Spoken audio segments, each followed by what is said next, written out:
തിരുവനന്തപുരം പൂജപ്പുര യുവജന സമാജം ഗ്രന്ഥശാലയുടെ platinum jubilee ആഘോഷത്തോടനുബന്ധിച്ചുള്ള 5ാമത് സമ്മേളനം ഇന്ന് രാവിലെ ഗ്രന്ഥശാല ഹാളിൽ നടന്നു. ശ്രീ എസ് വിശ്വംഭരൻ നായർ ചടങ്ങിൽ സ്വാഗതമരുളി. സാംസ്കാരിക സമ്മേളനം മുൻ നിയമസഭാ സ്പീക്കർ ശ്രീ എം വിജയകുമാർ നിർവഹിച്ചു.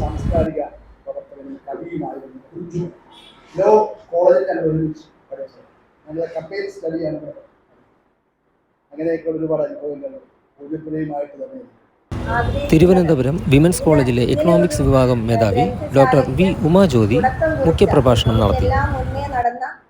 എല്ലാ മഹത് വ്യക്തികളെയും എല്ലാ കർമ്മശ്രേഷ്ഠരെയും ആദരവോടെ നമിക്കുക എന്നുള്ളത് തന്നെയാണ്. ഗ്രന്ഥശാല പ്രസിഡന്റ് ജി രാധാകൃഷ്ണൻ ആശംസ അർപ്പിച്ചു. ഇപ്രാവശ്യം അതൊരു സംഘടനയാണ്, ബാക്കി 6 പേരും വ്യക്തികളാണ്. അത് ഞങ്ങൾ എടുത്തിട്ടുള്ളൊരു മാനദണ്ഡമുണ്ട്. S Venugopal, N Balagopal, A Lal Salam, Poojappura Unninagar residents association, Sreeni Poojappura, Nayanar Mohandas, K Rajasekharan Nair എന്നിവരെ ആദരിച്ചു.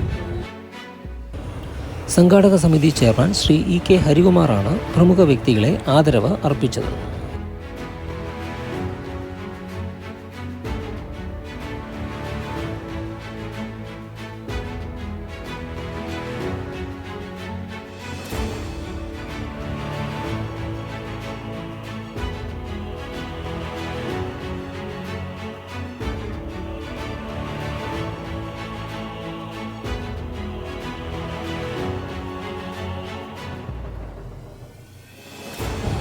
ചടങ്ങിൽ ഗ്രന്ഥശാലയുടെ കീഴിൽ പ്രവർത്തിക്കുന്ന ബാലവേദി അംഗങ്ങൾക്ക് പഠനോപകരണങ്ങളും വിതരണം ചെയ്തു.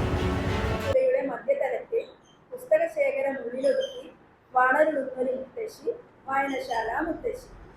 അറിവിൻ പൊരുളുകൾ ഏകാനായി, വിജ്ഞാനത്തിൻ നിറകുടമായി, നന്മകൾ തന്നൂടെ മാതൃകയായി വാഴും നമ്മുടെ മുത്തശ്ശി, ഗ്രന്ഥശാല മുത്തശ്ശി.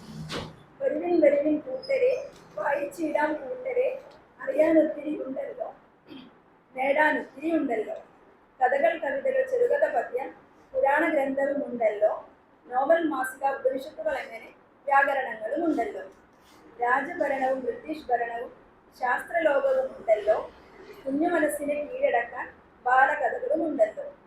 പുലർകാലത്തിൽ ഉണർന്നെണീറ്റ് സ്വാഗതമരുളും മുത്തശ്ശി, ആനന്ദത്താൽ ഏവരെയും പുളകിതയാക്കും മുത്തശ്ശി. 75ാം ജന്മദിനത്തിലും 17 ചുരുക്കോടെ വാണരുളുന്നു മുത്തശ്ശി, നമ്മുടെ ഗ്രന്ഥശാല മുത്തശ്ശി.